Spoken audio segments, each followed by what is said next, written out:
Story 1. A shopping mall was closed due to ongoing protests, and a man stood in front of the doors, shouting, "Why are you closed?" for an extended period. Story 2. If you consider Washington, D.C. as my city, just pick something. There are countless options. If you include the suburb I grew up in, the D.C. sniper took out a few individuals. If you consider where I live now, it is quite dull. Nothing too severe since the Civil War. Story 3. My country's only mass shooting occurred in my city, Christchurch, New Zealand. An Australian man attacked 2 mosques. Beyond the tragic loss of human life, it infuriates me that someone from another country decided who should belong here. We accept the Muslim community and want them to thrive in our country and city. Many Muslims in New Zealand came as refugees, fleeing war and oppression, and we promised them a better life. Yet, an individual who wasn't even born here came to our country and decided they shouldn't be here. Story 4. In 2005, the Cronulla race riots occurred when white Australian boys sought out Middle Eastern Australian boys.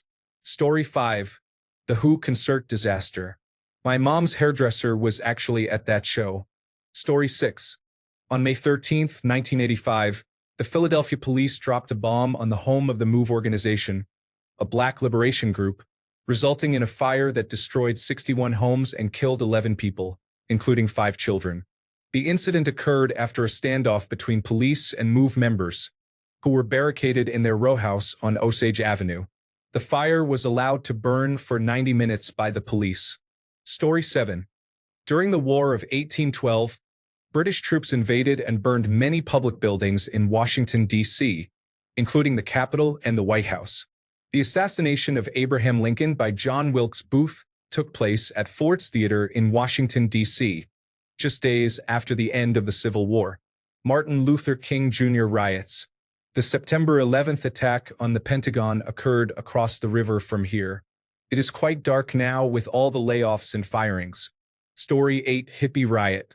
We were hosting a musical festival that, due to drug use and poor security decisions, resulted in a naked individual being tossed and shot.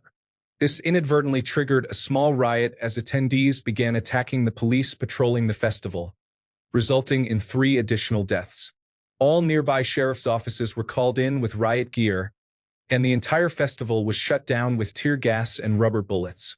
In a fit of rage, many festival goers drove around breaking down fences and barricades, causing livestock in the area to run wild, which led to even more chaos as horses and cows started running amok. Roads were haphazardly closed and barricaded as local law enforcement struggled to manage a situation they were ill-equipped to handle. Local businesses started closing early, and residents began sheltering in place. The elementary schools were placed under lockdown, and the situation lasted about 8 hours. You can blame the police or the festival goers, but regardless, it was a very dark day that everyone in town remembers well. Generally speaking, the town blamed the festival attendees and refused to renew their contract for future events, which the organization behind the festival was more than happy to accept since they blamed the city for the chaos. The locals blamed everyone, but the overall sentiment was notably more hostile towards the festival goers. Backing your truck into a fence and letting loose a dozen horses does not create many friends. Story 9. Kristen French was abducted, and the search revealed that the individuals responsible were from our hometown. Story 10. Bariloche, Patagonia, Argentina.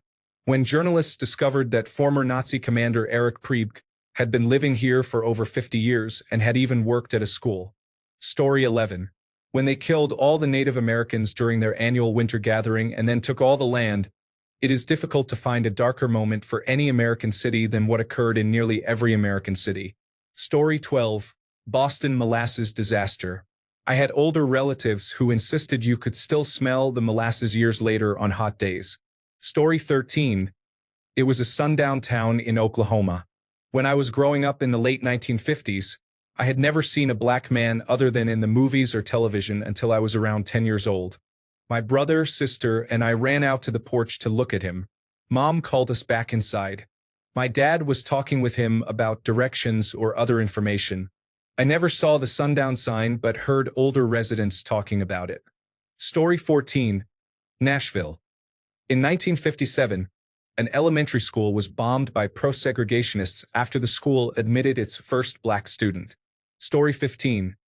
There was a well-known older Asian woman who walked to and from work every day, covering a distance of 3 to 5 miles. She was a charming woman, and everyone in my town knew her. Unfortunately, she was struck by a vehicle and passed away. Story 16. Had an entire city dedicated to eugenics. 50% of it is still there, though now it serves the very demographic they sought to eliminate. Story 17. Mass shooting in a bar in 2018 that is about 10 minutes away from me.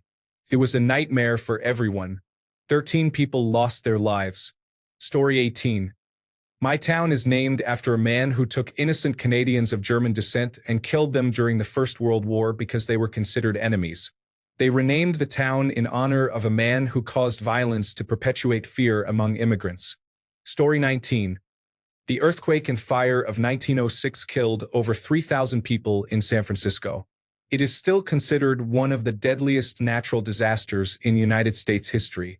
Story 20. A man killed his wife and 3 children, dismembered their bodies, and stored them in the refrigerator. Story 21. In 1917, Halifax, Nova Scotia, Canada, was the site of the largest known human-made explosion before nuclear weapons.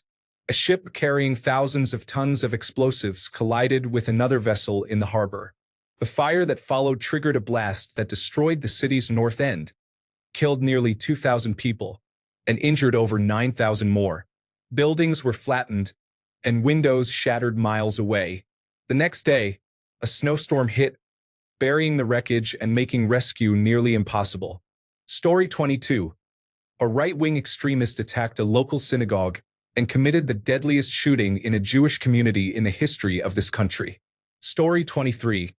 When a disgruntled city employee went on a shooting rampage at a municipal building, the police could not enter because they did not have electronic badges to gain access.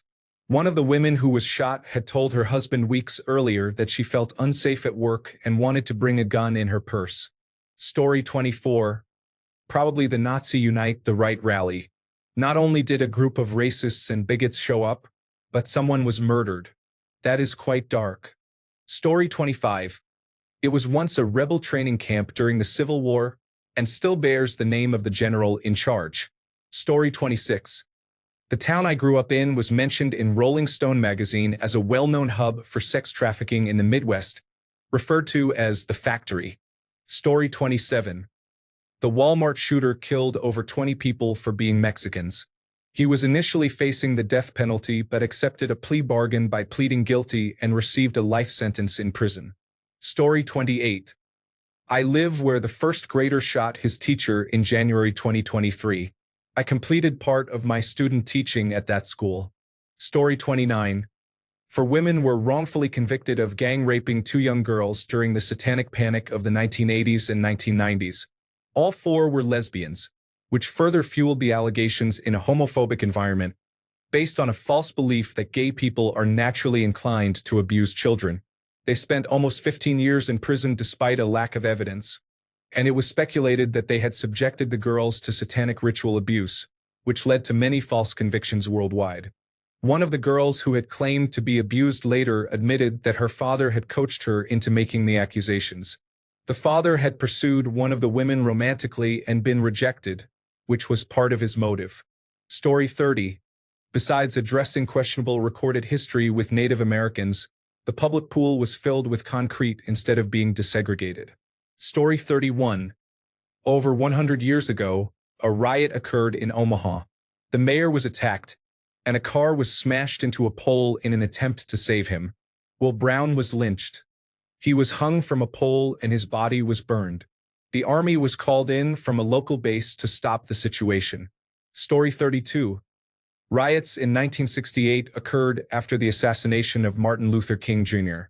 The death of Freddie Gray led to protests that escalated into riots. Story 33. There was significant segregation and wage inequality in the past. In modern times, there was a world-renowned failed murder-for-hire case. Story 34. The Wilmington Insurrection of 1898, also known as the Wilmington Massacre, was a violent act of white supremacist terrorism that resulted in the overthrow of a duly elected government. This event involved the targeting of black residents, black-owned businesses, and the elected fusionist government, which included both black and white voters.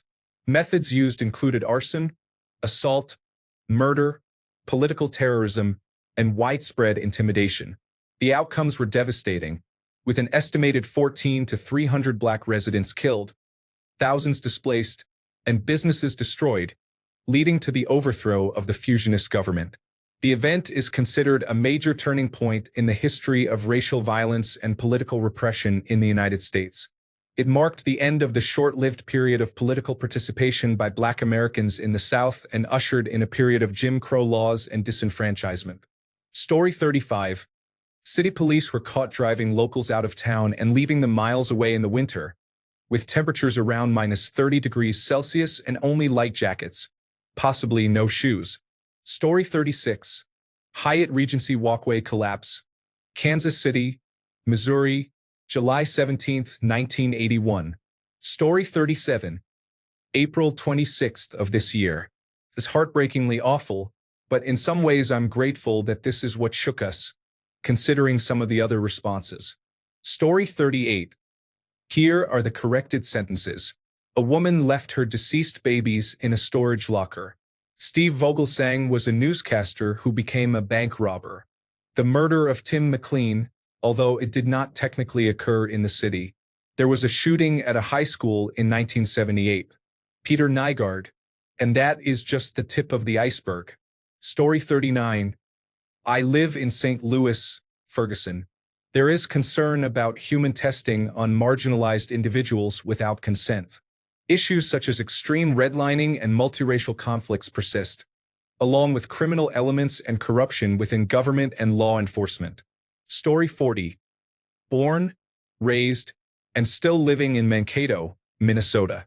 In December of 1862, 38 Native Americans were hung at once for the Sioux Uprising, marking the largest mass hanging in United States history. Story 41. Mexico City has experienced many challenging moments in recent years, but perhaps the darkest in the history of my city and my country was the mass shooting at Tlatelolco in 1968. Thousands of students had gathered in a city square for a public demonstration when the government opened fire on the crowd, resulting in hundreds of deaths, although only a few were officially acknowledged by the government. Story 42. Small town, Ontario, Canada. A police officer was fatally shot in the back of the head while he was off duty in a bar. The surprising twist is that the fire department chief is his murderer. Story 43. Miami has changed since the days of the cocaine cowboys. It is still somewhat similar, but there is now more identity fraud and fewer shootings related to drugs. Story 44. Anti-Asian race riots were significant events. We also witnessed atrocities against the local First Nations. There was a time when we turned away Sikh refugees, as well as when we interned Japanese individuals. Do not get me started on how we continue to treat homeless people. Despite this, we regularly rank among the top 10 best cities to live in the world. Story 45. Central Indiana, early 1930s. A black man was lynched based on dubious evidence. The townspeople stormed the jail, dragged him out, and hanged him. Story 46. Jeffrey Dahmer is likely one of the most notorious figures associated with Milwaukee. While there may be other dark aspects of the city, his case is among the most well-known. Story 47. A local politician, son of a former provincial premier, bludgeoned and shot his ex-wife to death at her home across the street from the provincial legislature. This tragic event followed a bitter divorce and custody battle, and the politician's history of violence, including a previous incident where his ex-wife was shot through her kitchen window by an unknown assailant. Additionally, the politician had openly disrespected her among colleagues, even expressing a desire to kill her. Story 48. My small hometown experienced its first murder in 99 years. A man was lured to the dikes and beaten so severely that his mother could not recognize him. The perpetrator was excused due to a gay panic defense. This is shameful. Story 49. There was the incident at Columbine High School some time ago that you may have heard of. and the movie theater shooting during the Batman premiere. Those are just examples that come to mind. I wish I could claim responsibility for the Killdozer event, but while it happened in my state, it was quite far from my city. Story 50. I grew up in Atlanta. The Olympic bombings were a difficult time for the city. I was there about 2 hours before the bomb went off, but my dad was working at the emergency room down the street from where it occurred. Story 51. The 3 civil rights workers who were killed in Mississippi were attacked by individuals from my hometown. Their last names were commonly found in my high school. It blew my mind after watching Mississippi Burning and realizing I knew relatives of these individuals. Story 52. In Nottingham during the summer of 2023, a man with a knife and a van murdered 2 young students and an elderly man, deliberately running the van into 3 other individuals. This incident traumatized the city, and we are still struggling to fully recover from it. It was horrific. Story 53. An officer shot and killed a mentally ill black homeless man. This occurred a couple of years after he shot and killed another person of color suffering from mental health issues. He went to prison but was released after 3 years. Story 54. Minneapolis. When George Floyd was murdered by the police, there were fires, vandalism, and looting. The National Guard was deployed, and white supremacists came in to incite further chaos. The sound of military helicopters filled the night air, accompanied by armored police and military vehicles. People were shot with rubber bullets while simply sitting on their porches or in their yards. This took place in 2020 during the COVID-19 pandemic. Story 55. A small Midwestern town. About 30 years ago, our city attorney was murdered in an alley in our downtown by a man who was involved in a divorce and custody case. The murderer escaped for a month before being found. He was convicted of murder and received a life sentence, but it was a horrifying month. Story 56. Train accidents devastated half the town each time, igniting all the wooden buildings. The commuter train to Boston now stops outside the town, carrying only people and not livestock or cargo. Our town still has one of the largest numbers of intact and continuously occupied colonial and federal period residential buildings in the United States. Reading about those train accidents reveals so many deaths, destroyed homes, and neighborhoods. So much lost history. Story 57. Oh Lord, I think I've been beaten. One of the few cities in the United States to be threatened by the military with being wiped off the map after the murder of multiple servicemen and the elected state attorney general. In addition to brothels, which are now historic sites, they used to operate pickup bed brothels, where a pimp would drive around town while a client had a call girl in the bed of the truck. Story 58. When evil foreign invaders took over and massacred the supporters of the native ruler. Story 59. Getting completely bombed out 2 or 3 times during the war. Though the city is small, there were tanks being made or at least assembled here in numbers large enough to make it a strategic point of attack. Additionally, the location is significant, as the city is situated in the center of Germany, making it roughly equidistant to major cities in either direction. Story 60. Tops grocery store shooting. I will never forget the continuous sirens and how many police officers rushed past me on the highway. I knew something terrible had happened. Story 61. It used to be called a mini Las Vegas because it was filled with underground bars and prostitution during the Prohibition era. Story 62. The Omaha race riot of 1919 was one of the darkest moments in American history. It involved significant racial violence and community turmoil. For a more detailed understanding, I recommend looking up information about the event. Story 63. Earlier historical. The Ocoee Massacre. More modern. Pulse nightclub shooting. The Pulse incident occurred the Sunday night and Monday morning before I started my new job nearby. I had moved there a week earlier. Thankfully, my parents were unaware of the location, but it was difficult to get to work at first because the Federal Bureau of Investigation had completely blocked off the area. Story 64. The Clown Riots. Story 65. Less dark than many of the more serious societal moments I've seen in other comments, but anyone who knows about the small town I grew up in is aware of an incident involving a man and a horse. The man engaged in inappropriate behavior toward the horse, and he died as a result. It's mostly a joke around town now, but it was pretty troubling by all accounts. Story 66. There is a murder approximately every 5 to 10 years. We had one a couple of weeks ago, and the previous incident occurred 7 or 8 years ago. Aside from that, one of our teachers assaulted a senior a few years back. Overall, it is a peaceful place and a desirable location for people from the city to move to. Story 67. Current city. A steel mill strike in 1892 ended in violence, resulting in multiple deaths. Previous city. A massacre during World War II resulted in the deaths of over 33,000 Jews, contributing to a total of over 100,000 deaths during the war. Story 68. San Jose, California. Two individuals kidnapped the 22-year-old son of a wealthy business owner. They took him to a large bridge, assaulted him with a brick, tied wires and concrete blocks to his legs, made him jump, and then attempted to shoot him after he survived the fall and was trapped in low-tide mud. They then pretended he was still alive and tried to demand a ransom payment. They were apprehended after a few days, confessed fully, and were imprisoned in San Jose. They were lynched at St. James Park. This was the only lynching in San Jose's history. It was not racially motivated, as everyone involved was white, and the evidence was overwhelming. Afterward, the tree was cut down to prevent any further lynching at that location. Story 69. I live in a town called Park Ridge, a suburb of Chicago.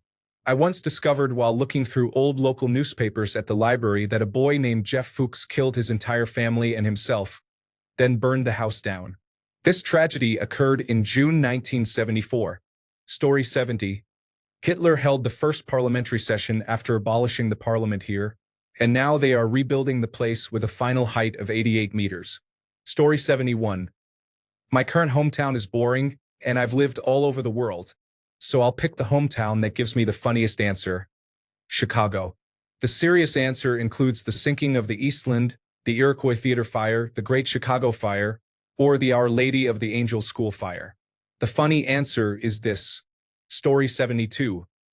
A group of people took over a section of the city and created their own autonomous zone, even getting the mayor to laugh about it. Story 73. My hometown of Hightstown, New Jersey, was the site of the nation's first fatal train derailment. John Quincy Adams and Cornelius Vanderbilt were on board, and Vanderbilt vowed to never ride a train again. Railroads later made him the world's richest man. Story 74. I am from Glasgow. The worst thing in my lifetime has to be the helicopter that crashed into a bar, killing 10 people. It was such a tragedy, and Glasgow still hasn't recovered from it. Story 75. I don't want to say it since it isn't something to discuss in front of children. However, look up the name Bevan von Ehrenheim. Story 76. In the 1980s, the Philadelphia Police Department bombed residential houses, including those with children, because a group they described as black radicals was living in one of them. Story 77. When the French government committed state-sponsored terrorism and destroyed the Rainbow Warrior in Auckland, resulting in the death of a photographer. Story 78. Our city's darkest day came in another city, Sheffield, 76 miles away. The Hillsborough Stadium disaster on April 16, 1989, resulted in the deaths of 96 Liverpool supporters due to criminal incompetence by the South Yorkshire Police. The lies and cover-ups that followed still haunt us to this day. Story 79. Spain. I could mention Francisco Franco, but some people still believe he was entirely good and great. Story 80. A crowd of approximately 300 people lynched a black man on the steps of the courthouse in the 1930s. No one faced consequences for it. Story 81. Our mayor shut down the idea of celebrating Dianetics Day in our town after promoting it a few days earlier. It was promoted because Ron Hubbard lived here at one point in his life. This caused some mild uproar, and he retracted his original statements when he realized its connection to Scientology. More research should have been done beforehand. Thanks a bunch for sticking around till the end of the video. Remember to subscribe, and until next time, stay awesome and goodbye.